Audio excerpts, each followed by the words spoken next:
It's October, so you know what that means. It is time for some spooky, scary Halloween fun on the Nintendo Switch eShop. What's going on, everyone? I'm Jay. Welcome to Square Pegs. Before we begin, big thank you to the sponsor of today's video, Into the AM. Into the AM is a team of artists and creators sharing their designs on their medium of choice, clothing. Like this awesome shirt right here. Based in Southern California, Into the AM creates high-quality clothing that is legit some of the most comfortable stuff I have ever worn. And as a bigger guy, it's truly a relief to have a shirt that just fits me like a shirt should and doesn't fit like a tent. I actually feel like a normal person wearing this. These are everyday wear with some killer designs and some super soft fabrics. So soft, in fact, that your significant other or your kid will probably steal them at the first opportunity. They're running a deal right now where you can get 3 graphic tees like the ones I've been wearing in this video. You can get 3 of these for the total of 60 bucks, or you can get 3 of their fantastic basic tees for $49.95. And if you click on the link in my description below or use the coupon code STAYSQUARE, you're going to save an extra 10% on your order. Be sure to check out Into the AM with their fantastic graphic tees collection, and now, back to the video. So what do you say? Let's head over to the Nintendo Switch eShop, grab yourself a snack, get some ribs! Spare ribs! Let's find 5 fantastic hidden gems that you can get for under 25 bucks.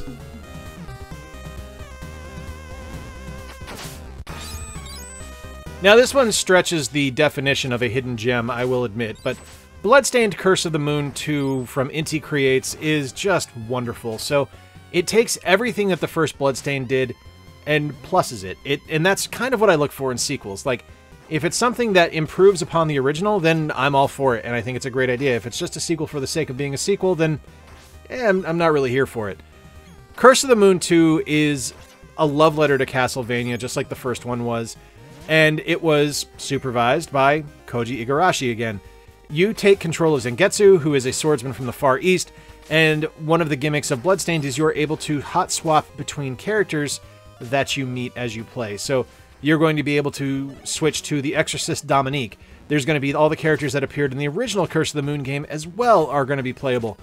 And each character has different abilities and different talents and different playstyles, so it's really about tailoring the game to how you see fit and how you want to play it.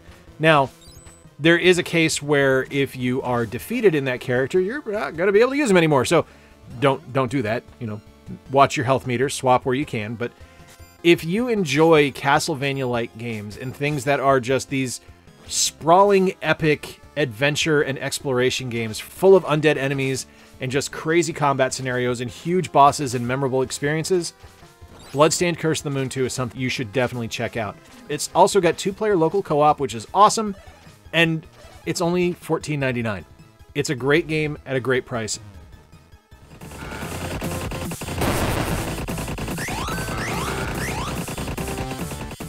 I love twin-stick shooters. I've loved them for years. One of my favorites is Enter the Gungeon. I also love games like classic arcade games like Robotron 2084. And Riddled Corpses EX from Cowcat was suggested to me a couple of years ago by my friend Ren from Hallowed Be Thy Game. It's something that he said you need to check this out. If you love twin-stick shooters, this is one that you need to have in your collection. And I'm so glad he did, because holy crap, this game is incredible. Now, this game is fun single-player, don't get me wrong, but you are seeing me and my friend Corey here play this 2-player. It is unbelievable couch co-op. This is just a ridiculous, action-packed, exciting, fun game that is ridiculous and silly and is just a joy to play. Like, this is pure fun. There's not much to it other than that. You are here to have a good time, and that's all you're going to get. There are 6 different characters that you're able to unlock. It is going to take you a while, don't get me wrong, because you got to collect the gold and there's zombies everywhere. But, you know, just do your thing.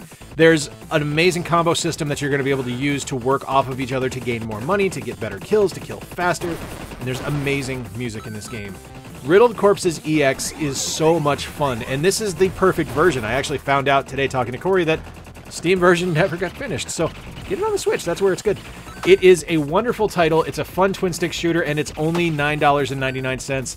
Definitely worth checking out. Definitely worth playing. If you are looking for something that is action-packed and gory and full of zombies to kill, Riddled Corpses EX is the game for you.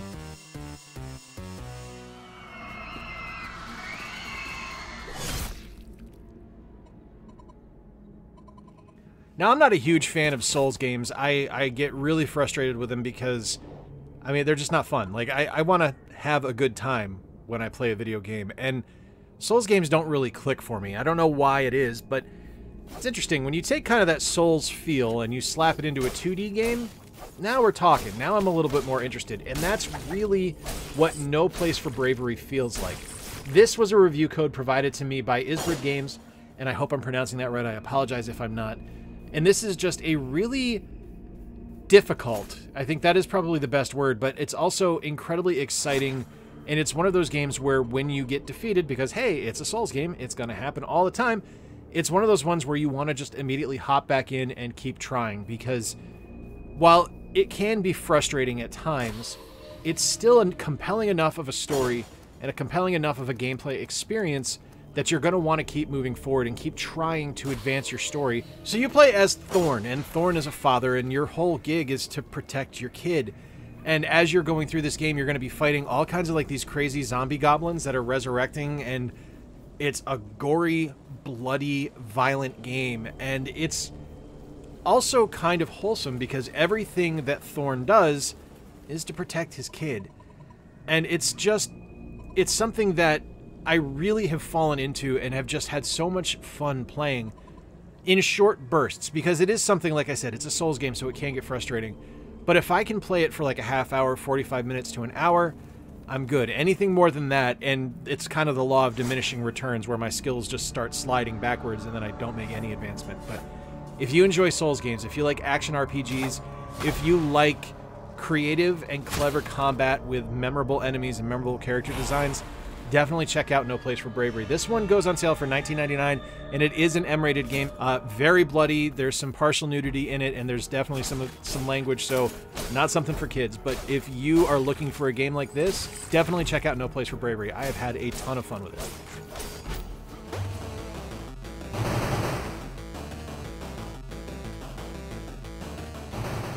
This is Witchcrafty, and I want to thank publisher Sometimes You for providing this review code for me. This is one that I looked at and I was really excited about because this is developed by Pigeon Dev, and I have the Pigeon Dev Games collection from Premium Edition Games physically on my Switch. This is something I was interested in because Pigeon Dev, they're an ambitious development studio. Not all of their games really land for me, but this is one I was curious about because this was them kind of taking on a 16-bit franchise here, and boy howdy does this work. This is kind of a Metroidvania, and you play as a witch who is going out into the forest to defeat the corruption that is causing chaos in her home and causing goblins to invade her lands and the mushrooms to revolt and attack her home. And it's just such an adorable presentation. Now, there's definitely some stuff where there's some lost in translation moments where the text didn't get too terribly translated over into English. And that's okay. If you can look past that, you're going to be fine because the story is pretty easy to follow along with. But the gameplay itself is really solid. You have magic that you're able to find that'll allow you to get through different environmental obstacles in the game. You have a simple combo attack where you're going to be able to attack with your magic staff. You have a double jump.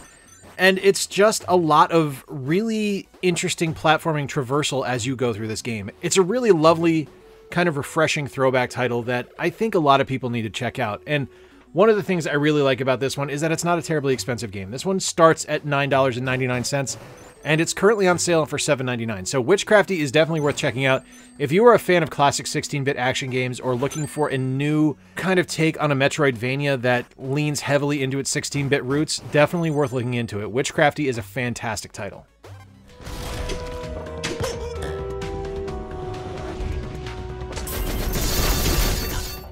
Zombie Rollers Pinball Heroes is probably the most unique game on the list this month. And it is out there. Like, so this is a pinball combat game where you're fighting endless hordes of zombies. And I mean, I think that's probably the best way to explain it is you have a killer pinball, you launch them at zombies, and you have magic that you can cast as well that'll attack the zombies. It's great.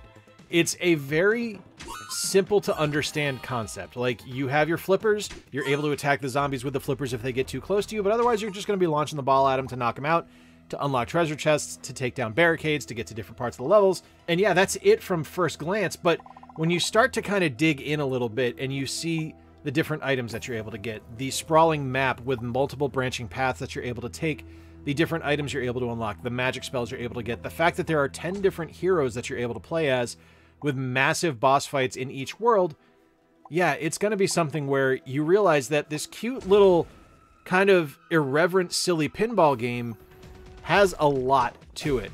There's 50 different zombies that you're able to fight. Huge boss fights, like I mentioned, and each world is going to be randomly generated as you play, so it's never the same thing twice in a row. Definitely a fun game, something that I've had my eye on for a while, and I pulled the trigger on earlier this month, and I'm legit so happy that I did, because it's just an absolute joy to play.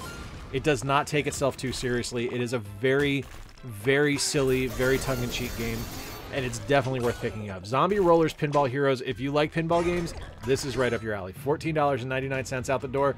Fantastic little game. Again, my friends, that's the video. That's the 5 games I'm suggesting this month. Let me know in the comments down below what you think. Let me know if there's any games you suggest that I need to check out. I would love to do so. I would love to check out the games that you guys are suggesting. What games are you playing right now on the Switch eShop? Till next time, I've been Jay. Thanks for hanging out. Stay square.